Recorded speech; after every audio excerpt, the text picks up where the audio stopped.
France Culture, le Book Club, Nicolas Herbeau.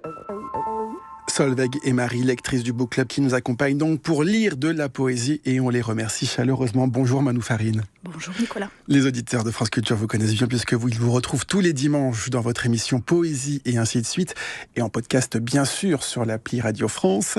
Quand est-ce que s'est développé pour vous le goût de la poésie ? Pas facile comme question. Non, parce qu'il n'y a pas eu d'épiphanie, je vais dire. Il y a eu probablement lire un petit peu à l'école ou le poème et la poésie. Donc le poème était peut-être davantage une forme à commenter, parfois un peu douloureusement. Donc il y a eu comme ça un long sommeil et ensuite c'est passé, je pense, plus par une maison d'édition. Par les éditions POL, pour être plus précise, que je lisais. Et donc, c'est comme ça que je suis tombée notamment sur Tarcos, et ensuite, après Tarcos, sur Liliane Giraudon, Anne Portugal, Pierre Alféry, Olivier Cadiot. Et donc, en fait, j'ai gardé un peu cette façon de lire qui serait par une sorte de mouvement de bon voisinage à partir de cette première rencontre avec la poésie. Et on va évidemment essayer de donner envie de lire de la poésie à nos auditeurs et auditrices. À vos côtés dans ce studio, Gaëtan Didlot, bonjour.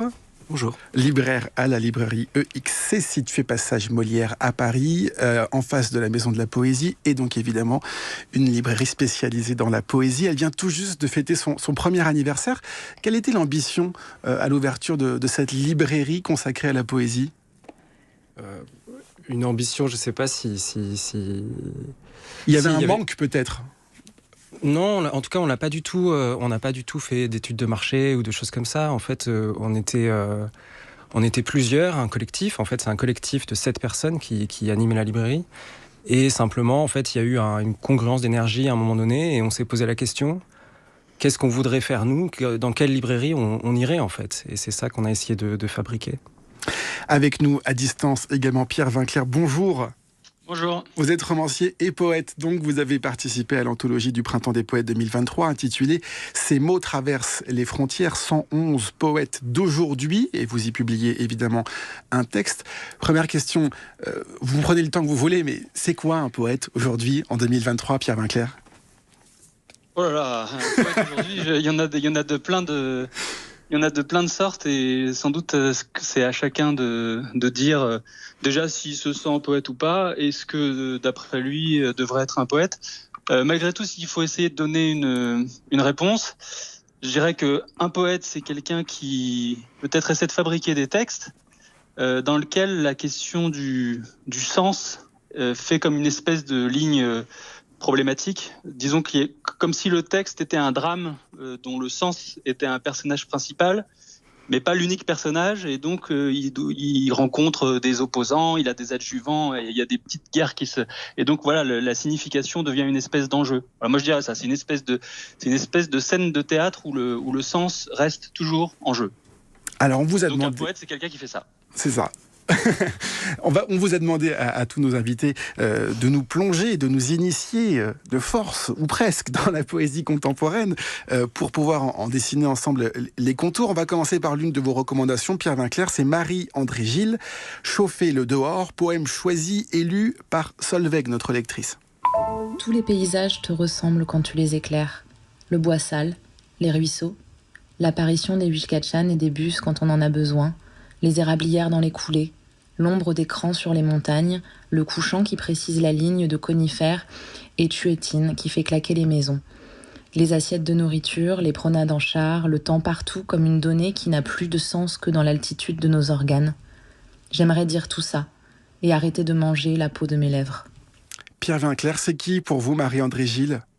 C'est quelqu'un que je connais pas du tout personnellement, mais c'est une poétesse québécoise qui est née en 1986, je crois, de la communauté Innu, et qui développe une poésie. Moi, je connais que ce livre d'elle, et c'est une poésie que je trouve très intéressante parce que elle est à la fois complètement ancrée dans des expériences qu'on peut imaginer communes, courantes, en l'occurrence une séparation pour ce livre-là, une séparation amoureuse. Et elle essaye donc, en repartant des expériences les plus peut-être qui affectent tout le monde, de tirer comme ça à la force du travail de la langue une espèce de signification dans un texte qui, en même temps, essaye de comprendre ce qu'il est en train de faire. C'est-à-dire que les poèmes sont entrecoupés. Enfin, de temps en temps, il y a une espèce de réflexion qui dit alors, qu'est-ce que je suis en train de faire avec ce poème ? Pourquoi j'essaye de remodeler et de réordonner l'expérience dans un texte ? Et du coup, ça fait quelque chose qui part à la fois de l'expérience la plus sensible et qui s'élève jusqu'à vraiment une réflexivité textuelle. Et tout ce trajet-là, je trouve que c'est vraiment admirable, d'autant qu'elle le fait dans une langue qui est un petit peu, étonnante pour nous, puisqu'elle utilise des mots du québécois contemporain. Elle dit tse, elle dit marde, et donc il y a une espèce de coexistence comme ça du plus terreux et puis du plus élevé qui en font un livre que je trouve très réussi. Gaëtan Didlot, dans votre librairie, il y a, j'imagine, un rayon francophone qui est très, très important aussi ? Alors en fait, comme je vous ai dit, on est un collectif, on s'est rapidement trouvé confronté à l'idée des classements, et le fait que les classements, ça implique qu'un livre peut se retrouver à plusieurs endroits à la fois. Ouais. Donc quand quelqu'un a rangé un livre, il faut que l'autre personne puisse le retrouver. Donc en fait, on a en tout cas pour la pièce, la première pièce est consacrée à la poésie, et on a décidé en fait de faire simplement un grand ordre alphabétique pour que ce soit beaucoup plus simple de trouver les livres. Après, on a quand même un autre espace qui est réservé à des éditeurs. Donc, en fait, on n'a pas de rayon francophone ou de rayon poésie étrangère traduite. En fait, tout ça est mélangé. Et ça fait d'ailleurs des belles rencontres parfois sur les étagères. Mais il y a un vivier de poètes francophones, je veux dire, au-delà de la France. Là, on parle du Québec, mais du monde entier. Il y a des poètes qui viennent de partout et qui écrivent dans notre langue. Ouais. Déjà, oui, en effet... au Canada, au Québec, il y a énormément de poètes, de poétesses, d'ailleurs souvent aussi très jeunes. Il y a une nouvelle génération qui est très très intéressante et qui est suivie par, ça c'est aussi très heureux, qui est suivie par des maisons d'édition comme le Cartanier ou l'Aude Cravant aussi, et qui sont maintenant distribués en France, ou La Peuplade, d'ailleurs Marie-André Gilles c'est La Peuplade, et donc ça c'est assez précieux. Mais il y a aussi des poètes haïtiens, des poètes qui viennent en effet de toute la francophonie. Donc tout ça c'est très appréciable et très vivant. Pierre Croze, sur babelio.com, la poésie contemporaine, ça représente quoi aujourd'hui alors ? Qui est en tête de vos classements, si on peut le dire aussi ? J'ai un peu regardé quels étaient les recueils de poésie contemporaine les plus populaires donc sur Babelio. Et alors on retrouve une autrice assez jeune, assez appréciée, Cécile Coulon. Son recueil Les Ronces, publié en 2018, fait partie des recueils les plus appréciés sur le site. Parfois, on tarde à comprendre où elle veut nous emmener, mais on se prête au voyage avec facilité, puis avec plaisir. C'est d'ailleurs ce qu'on attend d'un poète, n'est-ce pas ? Réussir à sublimer des détails qui semblent insignifiants, changer notre regard sur ce qui nous entoure et dénicher la beauté derrière la banalité. Alors elle pose un peu la question, la lectrice, j'aimerais peut-être vous poser à tous la question. Qu'est-ce que vous attendez, vous, de la poésie et des poètes ? Alors, qui va vouloir se lancer ? Ça, c'est le plus difficile. Pierre Vinclair, peut-être, est-ce que vous pouvez nous dire si, par exemple, la poésie et le voyage, on dit souvent que ça rime ensemble, ou est-ce que c'est un cliché ? Alors, poésie, ça finit en zi et voyage en yage, donc ça rime pas.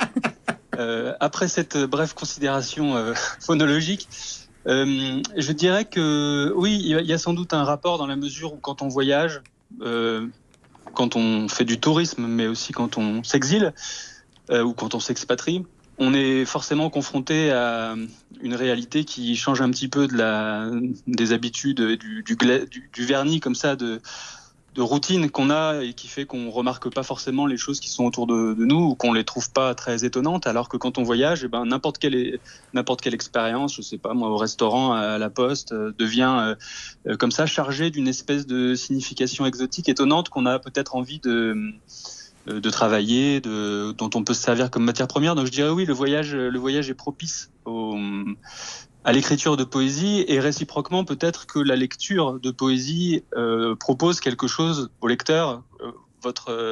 Votre collègue demandait qu'est-ce qu'on attend d'un poème. Moi je pense qu'on attend d'un poème précisément d'être surpris, c'est-à-dire on n'attend rien a priori. Ce qu'on attend, c'est qu'il nous emmène quelque part qu'on pouvait peut-être même pas imaginer a priori, et que comme si chaque poème allait réinventer la poésie, peut-être même réinventer l'écriture, réinventer la littérature, réinventer ce que c'est que vivre, Et du coup, on a des chances d'être déçus parce que les poèmes peuvent pas.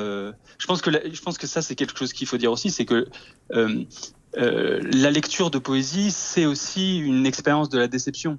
La poésie, c'est se confronter à des choses qu'on comprend pas, des choses difficiles, et donc c'est à la fois un travail et c'est risqué d'être déçu. Mais je dirais que oui, cette idée de voyage et dans l'écriture et dans la lecture peut être un moyen d'entrer dans la question. Manou Farine, sur cette expérience de lecture, vous, quand vous découvrez une poétesse, un poète, une poésie, qu'est-ce que vous attendez ? Vous attendez quelque chose en particulier ou vous vous laissez guider, surprendre ? Les deux, bien sûr, forcément. Je suis plutôt d'accord avec ce que disait Pierre Vinclair à l'instant, c'est-à-dire peut-être même l'idée de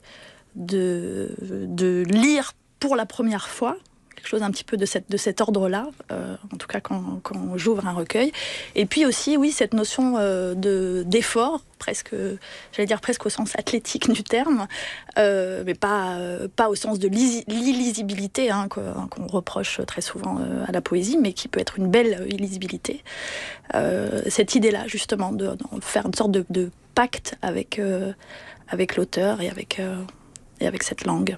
Est-ce que Gaëtan Didelot, vous diriez que la poésie parfois est difficilement accessible quand on n'y connaît rien, quand on ne connaît pas, quand on se laisse pas justement surprendre, quand on a peur de se laisser surprendre peut-être. Il y a des gens qui n'y connaissent rien, qui viennent dans votre librairie et qui vous demandent faites-moi découvrir la poésie. Ouais, ça arrive régulièrement. Après, je rejoins ce qu'a dit Pierre Vinclair sur le fait que il y a cette question de l'attente. En effet, je pense qu'il faut pas attendre quoi que ce soit moi, ça me fait penser tout ça à ce que disait Barthes dans un petit texte qui s'appelle Le plaisir du texte et qui parle du fait qu'il y a des textes de jouissance. Et à mon sens, la poésie, elle est dans la jouissance. Et c'est peut-être ça qui fait que, on va dire, c'est difficile ou c'est difficilement lisible. C'est que face à un texte comme un texte de l'ordre d'une création poétique, se pose la question de par où on va jouir. Et parfois, il faut être, ouvert à ça et disponible, et c'est pas toujours le cas. Et c'est une vraie expérience aussi, on lit une première fois, on relit, on pose le recueil, on se replonge évidemment dedans aussi. On avait dans cette émission consacrée à la poésie envie de s'interroger aussi sur le rôle des revues dans la diffusion de la poésie. Manou Farine et Gaëtan Didelot, vous avez tous les deux choisi de nous parler d'une revue. On commence par vous, Manou, la revue La Mer Gelée. D'abord peut-être sur nous présenter cette revue, qu'est-ce que c'est et qu'est-ce qu'on trouve dedans, tout simplement ? Alors c'est une revue qui fait un peu comme ça lui chante, qui paraît de façon un peu, il y a des longues périodes de sommeil. Elle est parue sous plusieurs formes, mais il y a quand même eu plusieurs numéros. Là, le dernier numéro, qui est un numéro consacré, alors qui s'appelle Amour, mais faut pas en avoir peur. C'est pas parce que ça s'appelle Amour que c'est lyrique. Ce numéro-là, en tout cas, c'est un collectif évidemment, qui est le principe de la revue. Actuellement, aux manettes, c'est Bernard Banoun, Antoine Bréa, Alban Lefranc, Noémie Lefebvre et Aurélie Morin. Ils ont commencé à travailler à la fin des années 90, quelque chose comme ça. C'est une revue qui a un fort tropisme germanique, allemand, et qui est surtout une revue qui met au centre la traduction. L'idée vraiment de sortir de la littérature nationale, et puis qui traduit, qui réfléchit à la traduction, qui met en jeu des poètes, des écrivains. Alors il n'y a pas que de la poésie, on peut trouver là dans ce numéro-là, il y a de la poésie, il y a des dialogues, il y a des récits, il y a toutes sortes de formes et de formats, mais avec l'idée que chacun de ces écrivains ou de ces poètes se frottent à d'autres langues, ou se sont frottés à d'autres langues, donc sans forcément faire alors c'est bilingue souvent, mais sans forcément faire d'équivalence, surtout en ne faisant pas d'équivalence entre les deux textes, entre le texte original et le poème ou le texte traduit, mais avec vraiment l'idée de la traduction, alors pour paraphraser Ocar, qui serait une façon de gagner du terrain, d'une certaine façon. Alors je sais pas, si j'ai le temps, lisez-nous quelque chose. Je vous lirai bien Alors... Peut-être le temps que vous cherchiez, je demande juste à Gaëtan Didlot, puisque vous parliez de collectif aussi dans votre librairie, pardon. La revue, c'est aussi quelque chose de collectif. On agrège plusieurs poètes, des poétesses, pour ensuite proposer quelque chose, un format en fait un peu particulier. Ouais, tout à fait. L'avantage d'un collectif, c'est que ça permet de fédérer des énergies en fait et d'apporter plein de manières et de biais différents d'aborder une question. Et donc du coup, oui, le travail que font les revues, qui est très très précieux, c'est justement d'apporter une énergie qui va faire mettre en avant des voix nouvelles, des formes nouvelles. Et ça, c'est des choses que les maisons d'édition peuvent pas toujours faire, pour des bonnes raisons souvent d'ailleurs. Manou Farine, allez-y. Pour la lecture. Alors là, j'ai oublié de préciser que la revue en question, donc là c'est l'amour, mais il y a eu aussi un numéro sur le chien, la maman, l'or, le froid, etc. Et que la revue s'appelle La mer gelée, en référence à cette fameuse phrase qui a tellement été commentée de Kafka: un livre doit être la hache qui brise la mer gelée en nous. Alors là, ce sont des petits poèmes de Simon Brown, qui est un poète canadien, justement, mais alors lui qui travaille aussi les deux langues, le français et l'anglais, et ça s'appelle 5 amours autonomes. Ce sont des petits poèmes. Au secours, je meurs du genou, d'amour je marche tardigrade, molle tête Margaret, pour les siècles des siècles, à moins du cri des corneilles, Margaret, la paupière lourde comme une excavatrice, je voulais un nuage, pas le mot nuage. La nuit, un lutin puant vient se cacher dans ma bouche. C'est malaisant, Karim. C'est conifères dénudés, surbut mécanique, c'est ketchup, crevettes rosier, térébenthine. L'univers est malaisant, Karim. Je dors dedans. Et un tout petit dernier pour la route, le dernier, j'en saute quelques-uns. Kevin, le cœur ne sert pas à ça. Viande à fleurs naissance, dru comme Kevin, cousin d'amour outre-tombe, le genou droit tendu. C'est ça, on le sait. L'amour est dans le genou. La revue La mer gelée aux éditions Van Loo. Van Loo, absolument. Gaëtan Didlot, vous avez choisi la revue Sabir. On parlait de collectif il y a un instant. Ça veut dire qu'il y a un enjeu commun, qu'il y a presque une démarche poétique et politique dans une revue ? Oui, c'est évidemment politique par rapport au fait que c'est pas un secret, c'est très très compliqué aujourd'hui pour des nouvelles voix de se faire entendre, c'est-à-dire de trouver une place dans une maison d'édition. Et de fait, par rapport à ça, les revues, elles vont ouvrir des espaces possibles pour des voix qui vont pouvoir aussi se confronter à des lecteurs et apprendre à travailler avec des personnes qui vont les accompagner aussi, parce que le travail des revues, c'est certes de publier, mais c'est publier au sens de l'édition, c'est-à-dire aussi de travailler avec les auteurs, les autrices sur leur production. Et donc ça, par rapport à ça, c'est vraiment très précieux parce que ça apporte énormément d'expérience, quoi, et en effet un espace comme pourrait être, on pourrait dire, je pense à un podcast qui s'appelle Mange tes mots, qui est aussi qui organise des événements pour des lectures publiques en fait. Typiquement, voilà, c'est un espace où il y a des voix nouvelles qui peuvent venir se présenter face à un public, et c'est pas rien. La revue Sabir, c'est aussi un moyen de mélanger les domaines avec des formes différentes. Oui, alors la revue Sabir, je vais pas préciser, elle est animée par plusieurs personnes. Il y a Pauline Allier, Eva Anna Maréchal, Lucie Guienne et Maud Maric. Et en effet, il n'y a pas strictement de la poésie. C'est souvent le cas d'ailleurs dans les revues. Il y a différents types de textes, et bon, c'est pour ça, c'est intéressant d'ailleurs que le Printemps des poètes ait choisi le thème des frontières. C'est que peut-être qu'il y a quelque chose comme ça qui se joue dans la création poétique. C'est un jeu avec les frontières génériques aussi. Pierre Vinclair, vous aussi, vous êtes animateur d'une revue, co-animateur de la revue Catastrophe. C'est l'un des accès à la poésie contemporaine aujourd'hui, ces revues ? Oui, alors donc je suis co-animateur avec Laurent Albarracin et Guillaume Condello. Et est-ce que c'est un accès, vous voulez dire pour les lecteurs, pour ceux qui écrivent, pour les deux, pour les deux, ouais.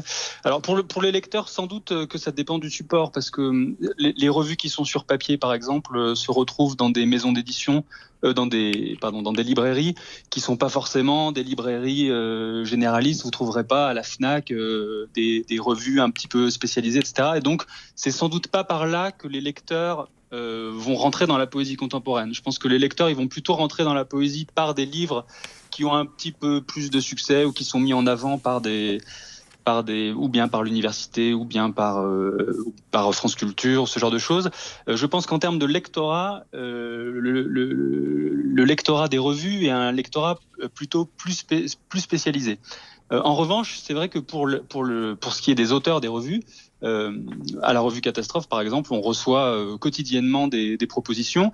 Autant de gens qui ont publié déjà 20 livres que de gens qui n'ont jamais publié même un poème.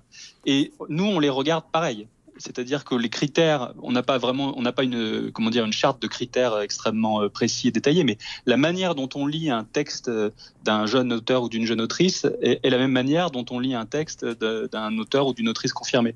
Donc en ça, effectivement, ça met un petit peu tout le monde à égalité, et Catastrophe étant une revue numérique, il n'y a pas d'enjeu économique d'aucune sorte. Donc pour nous, on se dit pas, oh là, et si on fait un bid en publiant tel ou tel auteur.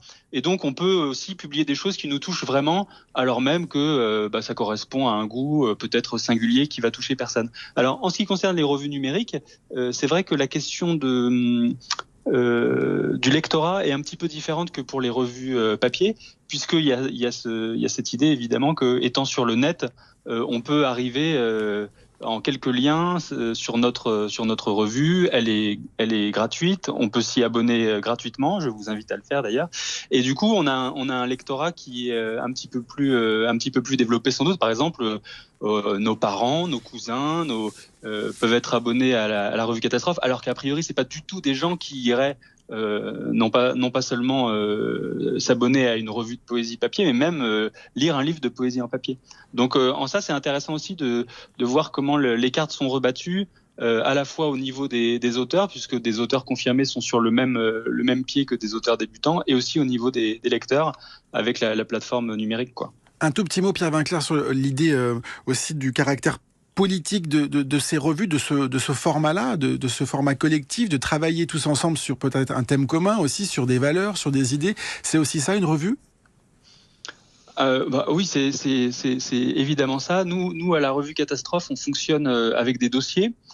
Et disons, il y a deux strates de collectivité. Il y a un collectif très petit qui est composé de Laurent, Guillaume, moi et 2 ou 3 personnes qu'on invite sur le thème en question, et où on va travailler ensemble, on va réfléchir à comment on fait nos articles, on va se relire les uns les autres, on va se commenter, etc. Ça, c'est la partie dossier. Et après, il y a une partie magazine où là, on accueille des textes qui nous sont envoyés ou qu'on a demandé à des auteurs et des autrices, mais qui correspondent pas forcément au dossier, et donc pour lesquels on va aussi moins intervenir, et il y aura moins cette idée d'une espèce de création collective, quoi. C'est plus, on accueille comme ça dans un deuxième cercle des gens qui veulent être avec nous, qui vont se lire les uns les autres, qui vont peut-être se commenter les uns les autres, mais il y aura moins cette idée de création collective. On va se tourner vers Pierre Cros de Babelio.com, notre partenaire, pour nous parler de poésie contemporaine qui peut être aussi engagée, Pierre. Justement, pour rebondir un peu sur ce qui a été dit, j'ai effectivement remarqué que les recueils les plus appréciés en ce moment de poésie contemporaine, ils étaient assez engagés. Le recueil, je vais en citer un parmi d'autres, le recueil Brûlé, Brûlé, Brûlé de Lisette Lombé, une slameuse et poète belgo-congolaise, est très appréciée sur Babelio. Percutée par la voix de Lisette Lombé, elle lit, elle déclame, non, elle crie, elle hurle, elle vit, elle exulte son texte. Silence, plus un mot. Juste de l'émotion, impression d'avoir enfin entendu quelque chose de grand, de fort. Lisez Brûlé, Brûlé, Brûlé de Lisette Lombé, d'une insoutenable actualité ces jours-ci, d'une absolue nécessité ces jours-ci, et faites-le circuler, faites-le voyager, faites-le résonner partout où les obscurantismes tentent de s'imposer. On va se tourner vers la jeune génération aussi de poésie, de poétesses et de poètes, puisque on va écouter Laura Vasquez, donc Les sentiments de l'hippocampe, lu par Marie, notre lectrice. Posture du fantôme quand il se repose. Premier poème. Les sentiments de l'hippocampe. Une paupière seule, à terre, tombée quelque part.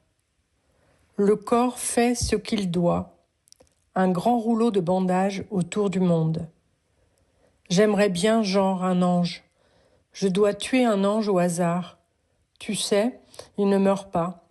Le mal ne souffre pas. Le bien ne souffre pas. Voici, une fois, l'histoire d'une scie qui bouge seule, passe sur les choses, roule souple, timide, maintenant. Descends, je suis en bas. Dormir dans un bruit, lequel? On entoure ces choses, pour qu'elles deviennent claires. Les yeux finiront par se dévisser. Comment? On imagine une vapeur recouvre le monde. Une veine claque à chaque fois, par malheur, à cause d'un seul mauvais regard. Collectivement stupide. Tu vois, il existe une forme de sacrifice. Graduellement s'endormir. Et là, franchement, ma tête a pensé. Une chose, le contraire, ce dont je suis capable, pour et contre toi. Imagine au-dessus, au-delà de n'importe quelle histoire, une neige toute neuve. Marie qui nous lit donc ce poème de Laura Vasquez. C'est votre choix, Laura Vasquez, Gaëtan Didlot de la librairie EXC. Qu'est-ce qui vous marque, qu'est-ce qui vous plaît chez elle? On nous avait demandé de choisir des personnes qui étaient représentantes de ce qu'est la poésie contemporaine aujourd'hui. Et Laura Vasquez, ça m'a paru un choix tout à fait pertinent parce que c'est une personne qui on parlait d'énergie, c'est assez impressionnant tout ce qu'elle a pu faire. Elle anime une revue qui s'appelle Muscle, qui en est à je sais plus combienième numéro. Elle a fait des ateliers d'écriture qui, je crois, se poursuivent encore. Elle avait fait ça pendant le confinement, le premier confinement pendant le Covid. Et elle publie de la poésie, elle publie des romans aussi, elle fait des lectures. Et ce qu'il y a aussi de très intéressant, c'est que c'est quelqu'un qui, je trouve, s'inscrit très bien à la frontière entre frontières. Je ne sais pas si c'est peut-être trop radical, mais en tout cas, elle fait le lien entre plusieurs générations. Et il y a une génération qui a été très importante, qui a été évoquée, où beaucoup d'auteurs et d'autrices sont chez POL maintenant, Christophe Tarkos, Charles Penquin, Nathalie Quintane. Et Laura Vasquez, on sentait en tout cas au départ une très forte influence, notamment de Christophe Tarkos. Et peu à peu, enfin là je pense à son dernier livre, s'appelle Le Livre du large et du long, qui sort aujourd'hui. Ce livre-là, il est assez impressionnant déjà, parce que par son ampleur et par ce qu'elle essaie de déployer dedans, c'est-à-dire elle trace un chemin et qui est assez engagé quelque part, parce qu'il y a quand même cette idée de faire une sorte d'épopée au féminin. Il y a évidemment, on pense au fantôme de Monique Wittig derrière, mais du coup il y a ces questions-là, et à la fois il y a l'idée de vouloir inventer une forme aussi, et c'est pour ça que Laura Vasquez me paraît une personne aujourd'hui assez incontournable. Manou Farine, sur la présence des femmes dans la poésie aujourd'hui, en France mais aussi ailleurs. Il y a quelque chose qui se passe en ce moment sur ce créneau-là, en quelque sorte? Alors, qui se passe depuis un petit moment quand même, mais peut-être qu'il se passe autrement. Je pense justement dans le livre de Laura Vasquez, le livre du large et du long. Je crois qu'il y a un moment, enfin vous allez me corriger si je me trompe, Gaëtan, mais une page sur une pleine page blanche où il y a simplement écrit: une femme avance et dit je. Oui. Un peu plus bas. Alors c'est pour ça que j'aurais aimé. Alors moi c'était pas un texte ni francophone, quoique la traduction c'est après tout ce que j'imagine que vous avez beaucoup de livres traduits aussi à la librairie, et que lorsqu'on lit une traduction, on lit un texte en langue française et non pas le texte originel. Je voulais parler de Audre Lorde, qui est une poétesse afro-féministe américaine, morte en 92, simplement pour évoquer un texte qui s'appelle La licorne noire, qui est un recueil de poèmes paru aux éditions de l'Arche, simplement pour dire que la traduction a amené aussi à toute une jeune génération de femmes racisées, pour beaucoup, qui probablement avaient du mal, enfin pas probablement, qui avaient quelques difficultés aussi à trouver des filiations, à trouver des modèles. Alors on a un petit peu avancé, mais il faut quand même dire que la poésie a été pendant très longtemps, en France en tout cas, blanche et masculine. On avance un petit peu, mais ça a été quand même le cas pendant très très longtemps. Donc je pense effectivement à une poétesse comme Lisette Lombé, que vous avez évoquée à l'instant, ou je sais pas, à une autre jeune poétesse qui s'appelle Kiemis. Donc toute cette génération-là, je pense à toutes les anthologies récemment qui ont été publiées, dont une anthologie publiée dans la collection que dirige Pierre Vinclair, ça tombe très bien, qui s'appelle Madame Tout le Monde, qui est une anthologie imaginé par une autre poétesse qui s'appelle Marie de Quatre-Barbes et qui avait imaginé une anthologie de poésie de femmes poètes, plutôt que de poétesses. Un mot, Pierre Vinclair, pour terminer, il ne nous reste pas beaucoup de temps, sur justement la place des femmes, peut-être dans la poésie, si vous aviez quelque chose à nous dire sur ce sujet-là. Peut-être je peux rebondir en parlant de cette anthologie dont on vient de parler, la Madame Tout-le-Monde. C'est une anthologie qui a été composée par Marie de Quatre-Barbes, qui est une autrice très intéressante, qui publie de la poésie et des romans chez POL. Et éditrice. Et éditrice. Et oui, éditrice, puisque maintenant elle s'occupe des éditions José Corti. Et dans cette anthologie Madame Tout-le-Monde, elle a rassemblé un ensemble de constellations d'autrices, mais aussi il peut y avoir des traducteurs, ou il peut y avoir, je sais pas, il s'agit pas de ghettoiser les femmes, mais de proposer une image de ce qui s'est passé en gros ces 10 dernières années dans la création poétique, dans l'invention des formes, etc. Et elle le fait sous forme de constellation, c'est-à-dire qu'elle donne à voir des petits ensembles et des sous-ensembles, ce qui donne une image vraiment en relief de la poésie contemporaine faite par les femmes.